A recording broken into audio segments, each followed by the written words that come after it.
everyone, welcome back to RapidDirect's channel. I'm Emily, and today we were telling a question we overhear from customers. How things can you weld?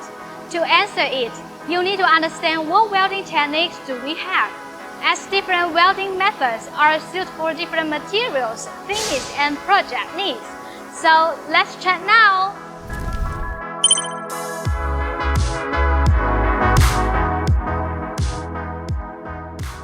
First up, laser welding.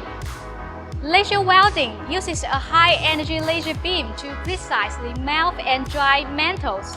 It's incredibly fast and accurate, making it ideal for delicate, lightweight application.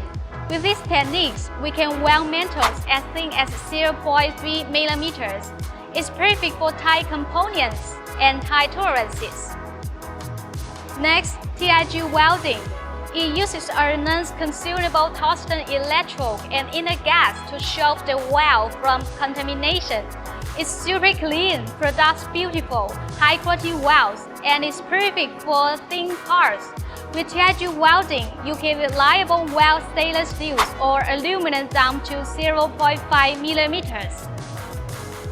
Then, there's MIG Welding. It feeds a continuous wear electrodes with shielding gas, making it efficient and consistent. It's known for being fast, efficient, and consistent. A great choice for industrial and automated welding tactics. It can handle materials between 0.8 mm and 1 mm in thickness pretty well. Moving on, stud welding. Stud welding quickly attaches fasteners like studs, pins, or screws to a metal surface using an electrical arc. It's strong, fast, and doesn't require drilling holes. Great for structural applications. Stud welding works with sheet metal ranging from 0.5 mm up to 0 cm. Things is a go-to for fastening applications.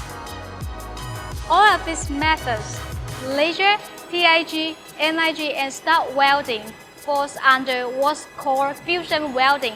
That means they all use heat to melt the basis materials and fuse them together.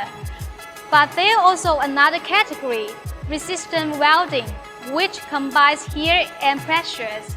Here we have the spot welding. It applies pressure and higher currents between two overlapping pieces of metal to create a small, strong weld. There is no filler material needed, just heat and force. It's fast, cost-effective, and great for thin shapes. Typically, spot weldings can handle materials as thin as 0.4 mm. Finally, brazing welding. Brazing welding dries metals by melting a filler metals that flows into the dry. But unlike fusion welding, it doesn't melt the basis materials themselves. This making brazing ideal for drying dissimilar metals like steel to copper or aluminum to stainless steel.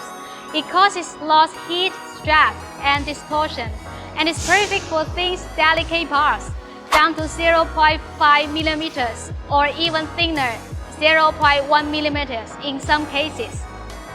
So, which technique speaks for your project? It depends on your materials, thickness, strength requirements, and application. At RapidDirect, we offer one-stop solution and expert support to help you pick your right process for your project. If you found this video helpful, please give us a like and share it with your team, and subscribe for more insights from the RapidDirect group. Thanks for your watching, and we will see you in the next time. Bye bye!